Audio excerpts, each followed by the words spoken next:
Good day, students. Welcome to lesson 65. In this lesson, I will quickly run over a few concepts concerning clubs. Okay, and let's start with receipts and income. Okay, what is the difference between a receipt and an income, or if there is a difference? Okay, a receipt refers to all money that is received by the club and which is deposited into the bank account. That can be for any reason. It can be for assets that have been sold. It can be for an income for a person who pays membership fees. It can be for a person who has left a legacy. So a receipt is for all amounts that's been received by the club and that's going to be deposited into the bank. That is called a receipt.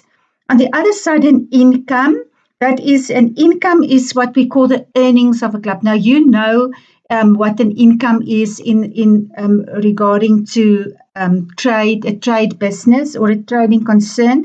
The concept is exactly the same. An income is like like membership fees, entrance fees. In other words, that is, I think you'll see in the previous lessons, that is what we say, that is money that we use to cover our expenses.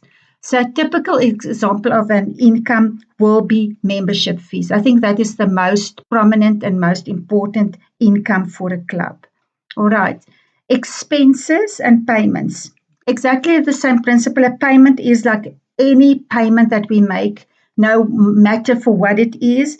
It can be out of the petty cash or it can be out of the bank account, but it's for any payment that we make. It can be for equipment that we buy. It can also be for an expense that we pay, water and electricity, or whatever the case may be. Okay, so that is a payment.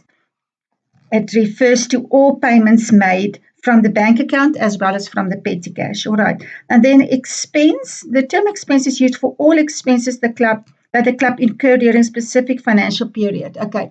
An expense is typical, you know what an expense is. It is for honorarium to be paid to the secretary, or it is for, maybe we're renting a clubhouse. It can be for rent, if that's the case. It can be for water and electricity.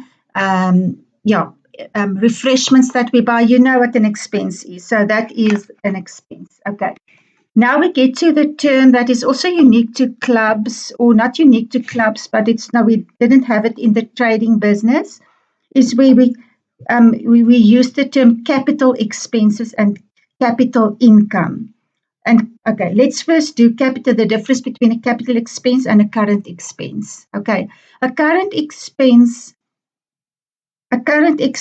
is like a normal expense. Okay, a current expense is like a normal expense the way that you know an expense.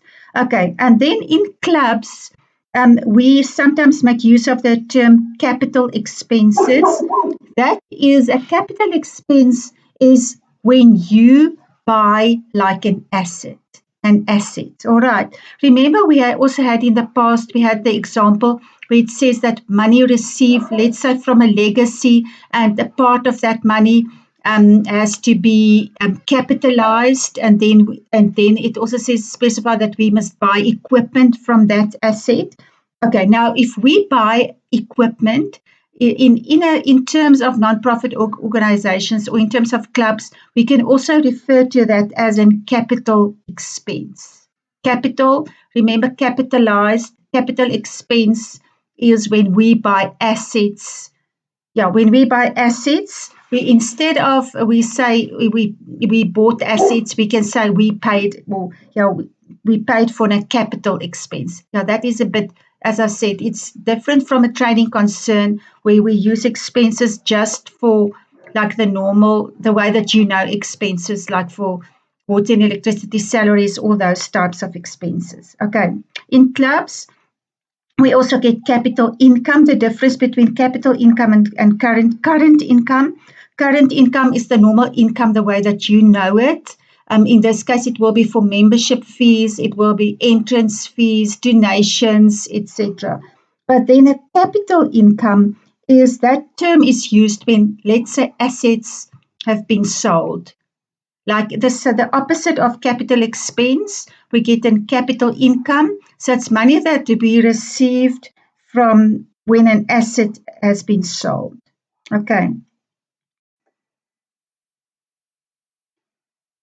Okay, capital income also refers to money that we receive. Remember, we had in the past where we receive from an estate, from a person who passed away, we receive from his estate a certain amount, and then they would say that this amount we need to establish a fund and then make an investment, all right, and to invest that money. So money that we receive from an estate, and where it's specified that it needs to be capitalized, that we can also refer to that as a capital income. All right. Okay, and then we get to the term trading account. Now, when we worked with trading businesses or a trading concern, the trading account is the account that we use in which we calculate the profit or the loss. In other words, all our income accounts, or some of the income accounts, are transferred, like normally sales are transferred to the trading account. In the trading account, we can normally calculate the gross profit, not the net profit, the gross profit. In other words, normally we would transfer sales or close of sales to the trading account, cost of sales, etc. Okay, now when we work with clubs, we don't, I've already said to you, it's not like where we calculate the profit or a loss, because that is not the main purpose of a club. Okay, so, but there are some aspects in the club that, let's say, for example, the bar or the tuck shop. For those actions or activities, we can draw up a trading account at the end of the financial year. Let's say for the tuck shop, for instance, we're going to do the sales, the total sales, and we're going to deduct whatever, we're going to calculate the cost of sales, whatever, and then we're going to get either profit or a loss in that. But that is then for a specific activity. And then what we do at the end of the year, we will transfer that, either the profit or a loss, we will transfer that to the income and expenditure account. All right. So, and we will do a trading account for each activity. Let's say we have a bar, we have a tuck shop, whatever activities we have, we will draw up a trading account for each of those activities. All right. That is a trading account. And then we get to the membership fees. Okay. In the case of trading business, the nominal accounts have to be adjusted before the final accounts are drawn up. Remember the terms prepaid expenses, accrued expenses, income received in advance, accrued income, or whatever. Now, because the income of a club consists mainly of membership fees, it can be assumed that the membership fees that must also be adjusted or corrected to get, because remember, what do we want? What is the purpose of the account is when we transfer that account, let's say, or the balance to the income and expenditure account, we want to get the amount which was applicable for a specific year. Let's say membership fees. We want to get the amount that we were supposed to receive for that specific accounting period. In other words, let's say we had 500 members for the year, and each the membership fee is 10 Rand. Okay, let's make an example. Then it's 5,000 Rand. Okay, then we know the income amount for membership fees is 5,000, because it's the 500 members times 10 is 5,000. We in that membership fees, we take out the amount that was accrued or was prepaid for the next financial period or was accrued for the year. We don't take that. In other words, we take that sort of out of the calculation so that we can get the actual amount that was supposed to be received during a specific period. Okay. And so we're going to do the membership fees account. Okay, let's do that example. Okay, on the 31st of December 20X0, Greenbean Sports Club was founded on 1 January 20X0. There were 100 members for the financial year, which ended on the 31st of December X0. And the annual membership fees were fixed at 500 Rand per member. Okay. On the 31st of December X0, 10 members had not yet paid their membership fees for 2020, while 6 members paid their membership fees in advance for 21. Okay, use the information to draw up the membership fees account, the membership fees income accrued and income received in advance accounts. All right. Okay, what is the first thing that you know? They say that 6 members paid their membership fees in advance for 21.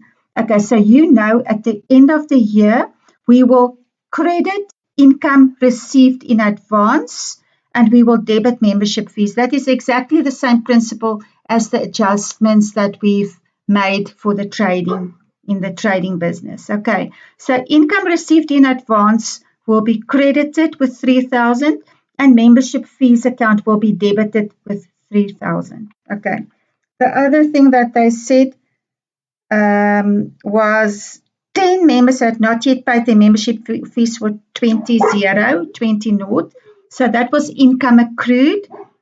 10 members times 500 gives you 5,000 Rand. So that is debit income accrued and credit membership fees 5,000. Okay. What else do we know? Okay, they say there were 100 members for the year and each was supposed to pay 5,000. 500. So you know what the amount is that has to be transferred to the income and expenditure account. That amount is 50,000 because it is the 100 members times 500 gives you 50,000 Rand. So you can do that entry in the membership fees account. Income and expenditure, 50,000.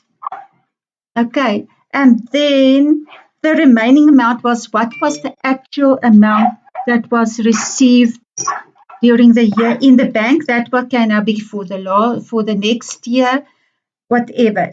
So we can work out that amount. It is the balancing amount in that membership fees account. In other words, we add up the debit side, we get 53,000. On the credit side, we have the 5,000.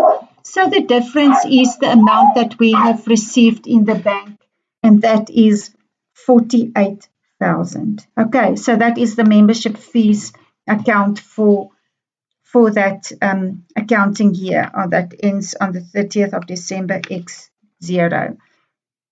All right. Okay, I'm quickly going to go through that remarks. The adjustment concerning income received in advance and income receivable are done in exactly the same way as in a trading business. Okay, in this example, the number of members that have to pay membership fees as well as the amount that has to be paid are given. It is therefore easy to determine the amount of membership fees that has to be transferred to the income and expenditure account. That is the 100 times 500 gives you the 50,000. The number of members that have already paid for the next financial year, which was 6, is also given, as well as those in arrear. There were 10 members. The amount that has to be calculated is therefore the amount actually received. So that is why I said it's sort of the balancing amount. That is the amount that was actually received. That is that 48,000. This could be done in one of two ways. All entries can be entered in the membership fees account, and the missing amount, that is the way that I've explained that example, the 48,000 was missing. That can be calculated by just add and subtract. So that was the balancing amount in that account, which was that was the amount of 48,000. Okay, method 2, you can do a calculation for the number of members. Numbers of members for the year were 100. 6 paid in advance for the next year, so that gave you 106. 10 members have not yet paid, so you can deduct the 10. So you get 96 members that actually make a payment during the year. 96 times 500 gives you 48. So that is just to show you that your calculation is correct. Okay, let's carry on to the next example. Okay, in the next example, they say you must use the information on the 31st of December X1 to draw up the accrued income received in advance, and the membership fees account. All right. Okay, so what do they give you? The information they give you is the total number of members for this year was still 100. This example actually just follows on the previous one. So it's still 100 with an annual membership fee of 500. Okay, so you know immediately if you see that there was 100 members and they paid 500, so you know the amount that you are going to transfer to the income and expenditure account is 50,000. So that amount is already given to you. Okay, now they say membership fees received during the financial year. For X0, it was 4,000. For X1, it was 44,500. For 22, it was 3,500. So in total, you received 52,000. That is what was received in the bank. Okay, so there is another amount that they have given to you, or that they gave you, and that is 52,000. That is the amount that will be written on the credit side of membership fees on the bank, 52,000, because that is the amount they have given you, that amount. All right. Now we just need to do the income in advance, income received in advance, and income accrued. Okay. We have the information for 20. We are now at the end of 20x1. Okay, so we had the information at the end of 20x0. Let me just see that. They say what we received during the financial year was for 20x0, it was 4,000. Okay, so we received that. Okay, so before we carry on, the first thing that you always do when you work with a membership fees account, and actually when you work with income and expenses accounts, I don't know if you remember from your trading account, when you do adjustments like income received in advance, accrued income, prepaid expenses, and expenses accrued, the first thing that you do at the beginning of the next financial year is to do the reverse entries for those adjustments. Okay. Okay, so what we're going to do, as I've said, this example follows on the previous example. We had income received in advance of 3,000. Remember, on the credit side of the income received in advance, we had an amount of 3,000. So to do the reverse entry for that is we are going to debit income received in advance on the 1st of January X1, and we will credit membership fees on the 1st of January X1 with 3,000. Okay. The other one was for accrued income. We're going to credit income accrued account 5,000 and debit membership fees account 5,000, income accrued on the 1st of January. Okay, so we've got those two entries in the membership fees account at the beginning of the year, the two reverse entries for adjustments that occurred at the end of the previous year. All right, okay, so we've done those two entries, and then we can do the entry for the amount that we received in the bank. So we're going to credit membership fees and debit bank. So on the credit side of membership fees, you will have that amount of 52,000. And then also on the debit side of membership fees account, you can enter that 50,000 for the amount that has to be transferred to your income and expenditure account. Okay, now the only thing that is left is now we must enter the amounts that was accrued at the end of this year, at the end of X1, and the amounts that was received for the next year. All right. Now that was also given to us in that example. We received for X2 that was received in advance 3,500. So you will have on the debit side of the membership fees account income received in advance, and you will credit that with 3,500. Income received in advance will be will be credited, and we debit membership fees with 3,000 rand. Okay. There was another information under required. They say your membership fees outstanding must be written off as irrecoverable. The outstanding membership fees for 2020. Okay, what was the outstanding fees for at the end of the previous year? It was 5,000 rand. From that 5,000, we received 4,000. If you look in that example, where they say you received during the financial year for X0, you received 5,000. That means 1,000 must be written off as irrecoverable. So on the credit side of membership fees account, on the credit side, you will write membership fees written off. Okay, that is that 1,000 rand. And then what is the amount that is accrued? 5 members have not yet paid their membership fees for 21. Okay, that is plain straightforward. So it's 5 times 500 gives you 2,500. And that amount will be entered on the credit side of the membership fees account, and you will debit income accrued and credit membership fees 2,500. Okay, 2,500. And that's it. There is your membership fees account. You can just now add up the amounts, and hopefully you will see that it adds up correctly. All right, because you've done all the entries. There is no such thing as like where you've got to calculate sort of a balancing amount to fill in a missing amount. In this case, all the amounts were given. All right.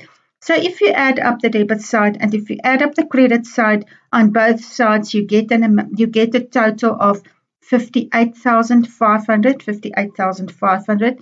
And yeah, that shows you that your calculations were all done correctly. Okay, so let's quickly go through those remarks. In this example, the amount to be calculated was the amount that had to be transferred to the income and expenditure account, seeing that all other amounts were given. That is actually not 100% correct, because that amount was also given to you, not the amount, but the number. In this case, there are also 2 methods to calculate the amount that has been transferred to the income and expenditure account. But in this specific example, it was given to you that there were 100 members and they each paid 500 rand, so that amount could actually be calculated. Okay, but let's read that method 1. By entering all the available amounts in the membership fees account, the missing amount can be calculated by adding and subtracting. This method is recommended in the examination or exercises. The student may also, however, check the calculations by applying the following method. You can always calculate the amounts by, if you have the numbers that were accrued, that have not yet paid, or that paid in advance, you can always work with the number of the members. All right. Okay, let's see what they say here. Method 2. 44,500 is received for 20x1. Okay, they give it to you. Okay, this represents 89 members. So that is where they get that 44,500 from. So that is 89 members paid for this year. The previous year, 6 members has paid for 21. And at the end of the year, 5 members failed to pay their membership fees for 21. Okay. So at the end of the previous year, 6 members paid for 21. And at the end of the year, 5 members have not paid for 21. Okay, so the number of the members are therefore, it's the 89, which was received under that in the example. For X1, 44,500. So that is where they get that 89 from. 6 paid the previous year for this year, and 5 had failed to pay. And that is just to give you that number of members, which is 100. So then if they did not give you this amount or this number of members, then you could have worked that out. All right. So that would have given you the 100 members at 500 each gives you the 50,000. All right. This amount represents the actual income for membership fees for 21 and is closed off to the income and expenditure account. All right.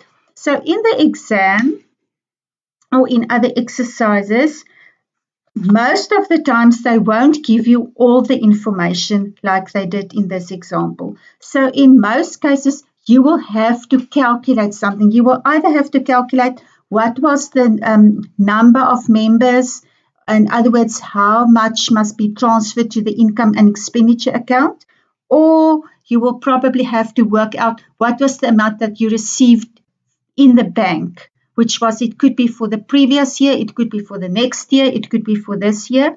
So most probably you will have to calculate one of these amounts in the in the membership fees account. All right. Okay. And that is it for today's lesson, which was lesson 65. And I'll see you in lesson 66. In that lesson, I will be marking exercise 5E. Exercise 4E and exercise 4F. All right, till then, goodbye.